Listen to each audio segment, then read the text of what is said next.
Hello friends, स्वागत है आप सभी लोगों का हमारे चैनल कुकिंग स्टडी में। मैं कुमार बिष्ट। इस वीडियो के माध्यम से दोस्तों आपके यहाँ पर कराऊंगा पृष्ठीय क्षेत्रफल तथा आयतन का दोस्तों पार्ट नंबर 5 यानी कि सरफेस एरिया एंड वॉल्यूम का दोस्तों आपको मिलेगा पार्ट नंबर 5। इसके पहले दोस्तों आपको 4 भागों में महत्वपूर्ण क्वेश्चन कराए जा चुके हैं। यदि आपने पिछले वाले भागों को ना देखा हो तो उनको भी आप जरूर देख लें ताकि आपके पिछले वाले क्वेश्चन तैयार हो जाएं। तो आज हम बात करेंगे दोस्तों पार्ट नंबर 5 में प्रश्नावली 13.2 के क्वेश्चनों की, जो कि आपके बेलन के आधार पर क्वेश्चन आपको मिलेंगे। इससे पहले देखिए दोस्तों, आपको पार्ट नंबर 4 में बेलन के बारे में पूरा बताया गया है। आप बेलन का क्षेत्रफल कैसे निकालते हैं और बेलन आपका होता क्या है, उसकी पूरी जानकारी आपको पार्ट नंबर 4 में मिलेगी। तो उसे आप जरूर देख लें ताकि आप इन क्वेश्चनों को दोस्तों आराम से कर पाएं। तो यहाँ पर देखिए दोस्तों, क्वेश्चनों में आने से पहले थोड़ा सा रिविजन करा देते हैं। कॉपी और पेन आप निकाल लेंगे ताकि आप जो क्वेश्चनों को देखें और सोल्यूशन को देखें दोस्तों, लगातार नोट करते रहें। देखिए दोस्तों, आपको बताया था हमने बेलन जो होता है इस प्रकार से होता है। यहाँ पर ये वृत्त है दोस्तों। यदि आप आधार को देखें तो आपका वृत्ताकार होता है यानी कि सर्कुलर होता है। यदि आप त्रिज्या r मान लें और ऊंचाई को जो कि यहाँ से लेके यहाँ तक होती है इसको आप दोस्तों h मान लें, तो देखिए जो आपका वक्र पृष्ठीय होता है, वक्र पृष्ठीय क्षेत्रफल जो होता है दोस्तों, इसको आप क्या बोलते हैं? इसको आप बोलते हैं कर्व सरफेस एरिया। यानी कि दोस्तों जब आपके पास में ऐसा बेलन होगा जो अंदर से खोखला होगा, ये आपका खोखला होगा। यदि आप यहाँ से देखें तो आपको आर पार दिखाई देगा। यानी कि दोस्तों आपके पास में कैसा होगा? होलो सिलेंडर होगा। तो यहाँ पर यदि आप क्षेत्रफल को निकालें दोस्तों तो उसे आप बोलते हैं वक्र पृष्ठीय क्षेत्रफल। तो ये आपका यहाँ पर होता है 2πr/h, ये आपका यहाँ पर होता है। यदि आप बात करें दोस्तों संपूर्ण पृष्ठीय क्षेत्रफल की या फिर आप कहें कुल पृष्ठीय क्षेत्रफल की दोस्तों, तो यहाँ पर क्या होगा? यहाँ पर दोस्तों आप बेलन को ऊपर और नीचे से बंद कर देते हैं, यानी कि आपने ढक दिया। तो यहाँ पर क्या हो जाएगा दोस्तों? तो इतना तो पहला वाला ही रहा, यानी कि दोस्तों आपका इतना तो आएगा ही, 2πr/h तो आएगा। और साथ में दोस्तों क्या आ जाएगा? एक सर्किल ये वाला आ जाएगा। यदि आपका त्रिज्या r है तो πr² आ जाएगा और प्लस आपका दोस्तों πr²। आपके पास में 2 सर्कल आगे ऊपर नीचे, तो यहाँ पर आप 2πr² को और जोड़ देंगे तो आपको मिलता है दोस्तों, यदि आप इसको शॉर्ट में लिखना चाहें तो ये आपको यहाँ पर मिलता है। यहाँ पर आप लिख लेंगे, ये आपको मिलेगा दोस्तों 2πr/h। 2πr को कॉमन ले लें, 2πr कॉमन हो गया और अंदर आपका आता है r+h, या फिर आप कह सकते हैं h+r। तो ये आपका दोस्तों संपूर्ण आता है और ये आपका है वक्र वाला। तो यहाँ पर जो क्वेश्चन आएंगे दोस्तों, दोनों फॉर्मूले के आधार पर ही क्वेश्चन आपको पूछे जाएंगे। तो देखिए पहला वाला क्वेश्चन देखते हैं। तो पहला क्वेश्चन देखिए दोस्तों, ऊंचाई 14 सेंटीमीटर वाले एक लंबवृत्तीय बेलन का वक्र पृष्ठीय क्षेत्रफल 88 वर्ग सेंटीमीटर है। बेलन के आधार का व्यास ज्ञात कीजिए। दोस्तों यहाँ पर देखिए आपको एक बेलन दिया है, इस प्रकार का सिलेंडर दिया है दोस्तों।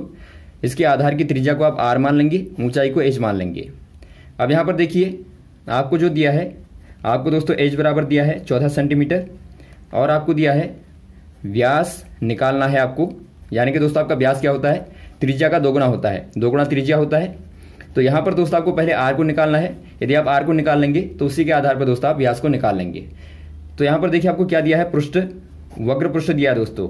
वक्र पृष्ठीय क्षेत्रफल बराबर दिया है 88 वर्ग सेंटीमीटर। और आप जानते हैं जो वक्र वाला होता है क्या होता है दोस्तों? वो आपका 2πr/h होता है। तो आप वक्र पृष्ठीय क्षेत्रफल के स्थान पर रखेंगे 2πr/h बराबर आपको दिया 88। तो यहाँ से दोस्तों आप निकाल लेंगे r को, चूंकि आपको r निकालना है। तो r बराबर हो जाएगा दोस्तों 88 बट्टे, यहाँ पर देखिए आपका r बराबर करेंगे दोस्तों, तो बराबर के उस तरफ डालने पर जो आपके सारी क्वांटिटीज हैं यहाँ पर गुणा कर रही है। तो यहाँ जाने के बाद पक्षांतर करने के बाद ये दोस्तों भाग करेंगी, यानी कि आप भाग में डाल लेंगे 2πh को आप भाग में नीचे डाल देंगे। अब देखिए दोस्तों आप जानते होंगे पाई का मान क्या होता है? पाई बराबर आपका 22/7 होता है। तो यहाँ पर आप मानों को रखेंगे 88/2 गुणा 22/7 गुणा h के स्थान पर रखेंगे आप 14 सेंटीमीटर। तो यहाँ पर देखिए क्या आ जाएगा? ये आप काटेंगे तो आपका 2 आया और इनको आप गुणा कर देंगे दोस्तों। तो देखिए आपको नीचे क्या मिलता है? ऊपर तो आपका 88 है, नीचे भी दोस्तों आपका 22 दूनी 44 और 44 दूनी करेंगे तो आपको 88 मिलेगा। यानी कि यहाँ पर आपको मिलता है 1। क्या मिला दोस्तों? आपको त्रिज्या मिली। r बराबर आपको मिलता है 1 सेंटीमीटर। चूंकि आपको व्यास निकालना है तो व्यास बराबर होता है त्रिज्या का दोगुना। तो व्यास बराबर क्या हो जाएगा दोस्तों? व्यास बराबर 2 गुणा r हो जाएगा, यानी कि 2 गुणा 1 हो जाएगा बराबर 2 सेंटीमीटर। तो यहाँ पर आप कह देंगे व्यास बराबर क्या होगा? जो डायमीटर होगा दोस्तों, व्यास दोस्तों यहाँ से लेके यहाँ तक का होता है। त्रिज्या आपकी आधी होती है यहाँ से लेके यहाँ तक, लेकिन व्यास आपका यहाँ से लेके यहाँ तक होता है। तो व्यास बराबर आपका 2 सेंटीमीटर आ जाएगा। अगला क्वेश्चन देखिए दोस्तों, धातु की एक चादर से 1 मीटर ऊंची और 140 सेंटीमीटर व्यास के आधार वाली एक टंकी जो कि बेलनाकार है, बेलनाकार टंकी बनाई जानी है। इस कार्य के लिए कितने वर्ग मीटर चादर की आवश्यकता होगी? दोस्तों यहाँ पर देखिए आपको क्या दिया है? आपको दिया है जो एक टंकी है दोस्तों कैसी है, वो दोस्तों आपकी होगी, ऊंचाई होनी चाहिए दोस्तों 1 मीटर की, यानी कि h बराबर 1 मीटर होना चाहिए। और जो आधार का व्यास है, यानी कि जो व्यास यहाँ से लेके यहाँ तक का है, वो आपका 140 सेंटीमीटर है। या फिर आप दोस्तों r बराबर कहें तो आपका 140 का बट्टा 2 कर देंगे, क्योंकि त्रिज्या व्यास की आधी होती है। तो बराबर दोस्तों आपका 70 सेंटीमीटर हो जाएगा। यहाँ पर देखिए दोस्तों, आप जब भी क्वेश्चन को करेंगे, पहला काम आप करेंगे इकाई को देखेंगे। इकाई यानी कि दोस्तों आपको जो मात्रक पीछे से दिए रहते हैं उनको आप देखेंगे। यहाँ पर आप देखते हैं मीटर में दिया है, यहाँ पर आप देखते हैं सेंटीमीटर में दिया है। तो पहला काम आप करेंगे दोस्तों, जो आपको आंसर निकालना होगा, आंसर काहे में देना है, आंसर आपको देखिए वर्ग मीटर में देना है। तो यहाँ पर दोस्तों आप क्या करेंगे, आप r बराबर चूंकि आपने देखा 70 सेंटीमीटर है, तो इसको दोस्तों काहे में बदल देंगे, इसको दोस्तों आप मीटर में बदल देंगे। और आप जानते हैं 1 मीटर बराबर क्या होता है, 100 सेंटीमीटर होता है।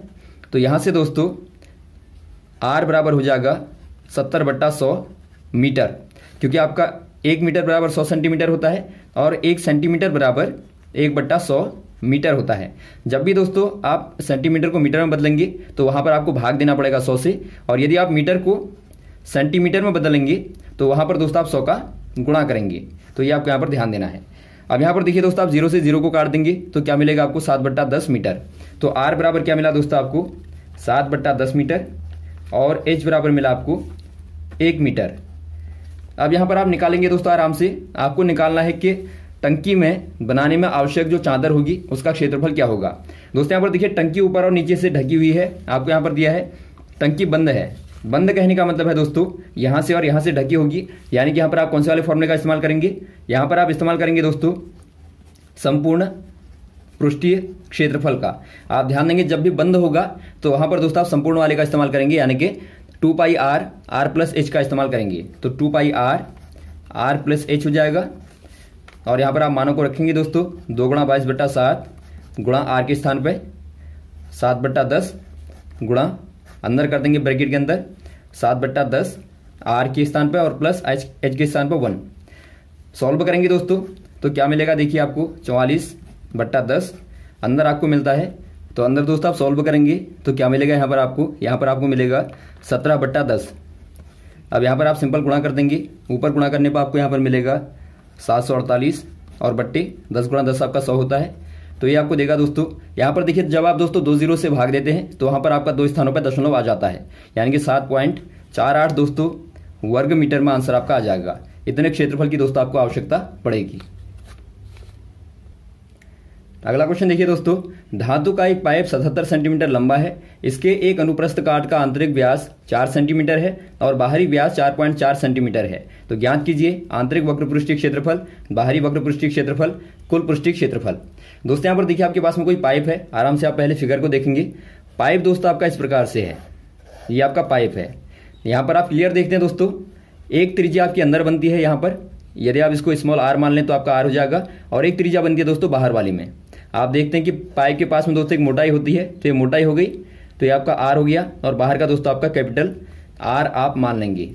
तो देखिए आंतरिक व्यास आपको दिया दोस्तों, आंतरिक व्यास बराबर आपको दिया है 4 सेंटीमीटर, यानी कि आंतरिक त्रिज्या क्या हो जाएगी दोस्तों, आंतरिक त्रिज्या जो कि हमने माना है स्मॉल r बराबर हो जाएगी 4/2 यानी कि 2 सेंटीमीटर।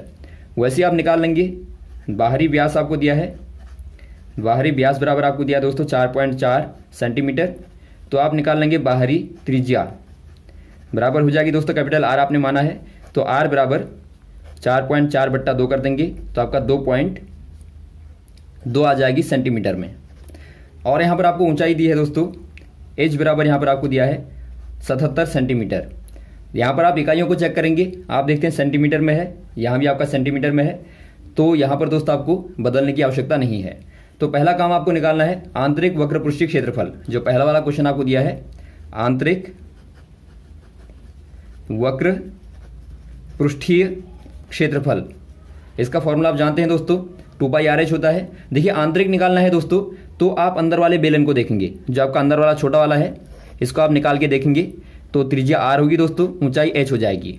तो यहाँ पर आपका बनेगा 2πRh। यहाँ पर आप ध्यान देंगे, r दोस्तों आपका स्मॉल वाला आएगा, यानी कि अंदर वाला आएगा।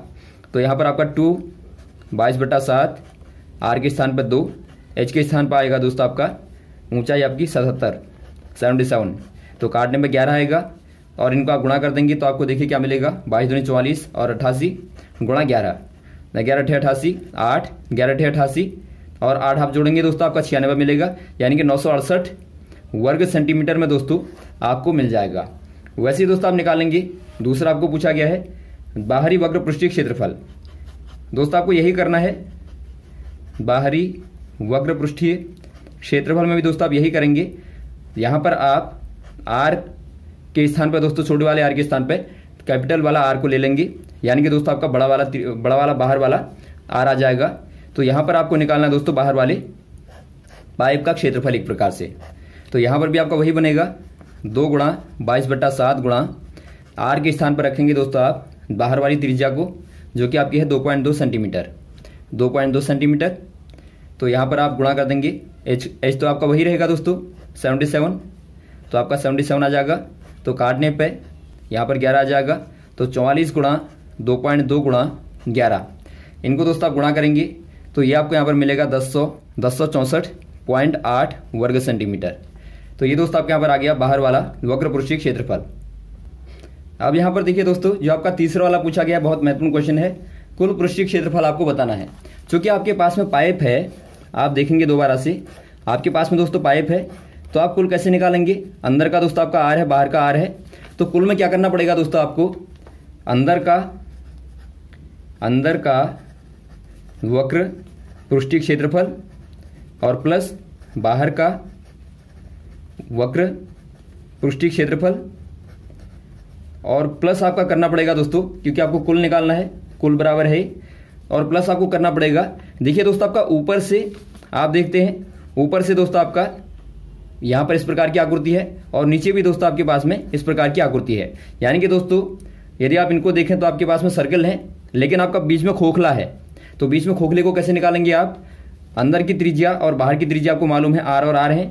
तो यहाँ पर दोस्तों आपके पास में ऐसा सर्कल बनता है जिसका क्षेत्रफल क्या होगा, यदि आप सर्कल का क्षेत्रफल देखें दोस्तों तो पाई त्रिज्या का स्क्वायर होता है, यानी कि आर स्क्वायर होता है। लेकिन यहाँ पर आप क्या करेंगे दोस्तों, आपको केवल इतने वाले का क्षेत्रफल निकालना है, बीच वाले को दोस्तों आपको हटाना है। तो आप यहाँ पर क्या कर देते हैं, पाई बाहर का क्षेत्रफल लेंगे पाई आर स्क्वायर और माइनस दोस्तों आप कर देंगे अंदर का क्षेत्रफल पाई आर स्क्वायर। तो ये आपके पास में दोस्तों यहाँ पर आ जाएगा pi r square minus r square. और यहाँ पर आप नीचे वाले को देखें तो यहाँ भी दोस्तों आपका आ जाएगा pi r square minus r square. तो आपके पास में दो दोस्तों क्या है, एक प्रकार से आपके कटे हुए सर्कल हैं। यदि आप क्षेत्रफल को देखें इनके तो आपका आ जाएगा 2, दोनों को जोड़ देंगे 2 pi r square minus r square. तो ये भी दोस्तों आपको जोड़ना पड़ेगा 2 pi r square minus r square को। तो यदि आपको कुल निकालना है दोस्तों तो आपने बाहर वाले को जोड़ा, अंदर वाले को जोड़ा और साथ में दोस्तों आपने ऊपर वालों को जोड़ दिया, तो ये आपको दोस्तों टोटल देगा।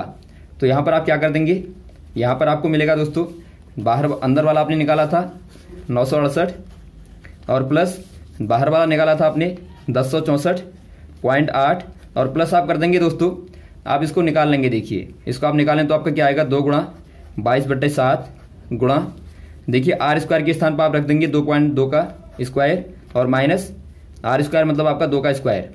तो इनको आप सॉल्व करें दोस्तों 44/7, अंदर यहाँ पर आ जाएगा 4.84 और माइनस 4, तो घटाने पर दोस्तों आपको क्या मिलेगा, तो 44/7 और यहाँ पर आपको मिलेगा दोस्तों घटाने पे, और यहाँ पर आपको मिलेगा दोस्तों 0.84। इनको आप सॉल्व करें तो इनको दोस्तों आपको गुणा करने पे मिलेगा 5.28। तो यहाँ पर दोस्तों आपको 5.28 को भी जोड़ना पड़ेगा। तो ये जोड़ने पर दोस्तों आपको मिलेगा 2038.08। इतना दोस्तों काहे में आएगा, ये आपका वर्ग सेंटीमीटर में आएगा। आपको हमेशा याद रखना है दोस्तों, जो क्षेत्रफल आता है वो हमेशा ही दोस्तों आपका वर्ग में आता है। वर्ग जो यहाँ पर आपकी इकाई होगी, इकाई को आप लिख देंगे, इकाई आपकी चूंकि सेंटीमीटर में दिया है तो आपका वर्ग सेंटीमीटर आ जाएगा। तो ये दोस्तों आपका क्वेश्चन बहुत ही महत्वपूर्ण है। यहाँ पर यदि आप इनको ध्यानपूर्वक देखेंगे, क्योंकि दोस्तों यहाँ पर जो आपको ये वाला दिया है, ये वाला क्वेश्चन दोस्तों आपका बहुत ही महत्वपूर्ण है। यहाँ पर आपको ध्यान देना, फिगर के माध्यम से आप समझेंगे। यदि आप बाहर वाले में से दोस्तों आपको अंदर वाले को निकालना है तो आपके पास में छल्ला बचेगा, तो ये 2 छल्ले आपको जोड़ने पड़ते हैं। यही दोस्तों आपका कुएं वाले जो क्वेश्चन आते हैं उनमें भी आपको यही निकालना पड़ता है। जो आपका कुआं होता है वो भी दोस्तों आपका इसी प्रकार से निकलता है। अगला क्वेश्चन देखिए दोस्तों, क्वेश्चन नंबर 4। एक रोलर का व्यास 84 सेंटीमीटर है और लंबाई 120 सेंटीमीटर है। एक खेल के मैदान में एक बार समतल करने में 500 चक्कर लगाने पड़ते हैं। तो खेल के मैदान का वर्ग मीटर में क्षेत्रफल ज्ञात कीजिए। दोस्तों यहाँ पर देखिए, जो बेलन होता है दोस्तों, जो रोलर होता है वो बेलनाकार होता है, ये आपको ध्यान देना है। यदि आपको रोलर कह दिया दोस्तों तो वहाँ पर आपको समझ जाना है कि वो आपका कैसा होगा, वो दोस्तों आपका बेलन होगा। तो बेलन में एक त्रिज्या होती है, एक ऊंचाई होती है। ये दोस्तों आपका देखिए घूमेगा, तो ये मैदान को, आपको कोई मैदान दिया है, मैदान को दोस्तों क्या करेगा, समतल करेगा। तो मैदान को समतल करने में दोस्तों 500 चक्कर लगाने पड़ते हैं। 500 चक्कर लगाने के बाद में पूरे मैदान को समतल कर पाता है। तो पहले आपको क्या निकालना पड़ेगा, देखिए आपको निकालना पड़ेगा दोस्तों एक चक्कर लगाने में, एक चक्कर लगाने में तय क्षेत्रफल, यानी कि दोस्तों एक चक्कर लगाने में कितना क्षेत्रफल को तय करता है उसके आधार पर आप निकाल लेंगे। 500 से गुणा कर देंगे एक को, एक चक्कर वाले को, तो आपको दोस्तों पूरे मैदान का निकल जाएगा। तो पहले आप एक चक्कर को कैसे निकालेंगे, एक चक्कर का क्षेत्रफल बराबर क्या होगा दोस्तों, जो बेलन का वक्र पृष्ठीय क्षेत्रफल होता है। क्योंकि जब बेलन घूमेगा तो बेलन दोस्तों केवल बाहर से घूमेगा, यानी कि आपको वक्र पृष्ठ को ही देखना पड़ेगा। जो आपका बाहर का वक्र पृष्ठ होता है उसी को आपको देखना पड़ेगा। तो यहाँ पर आप क्या करेंगे दोस्तों, एक चक्कर लगाने में जो तय क्षेत्रफल होगा दोस्तों वो क्या होगा,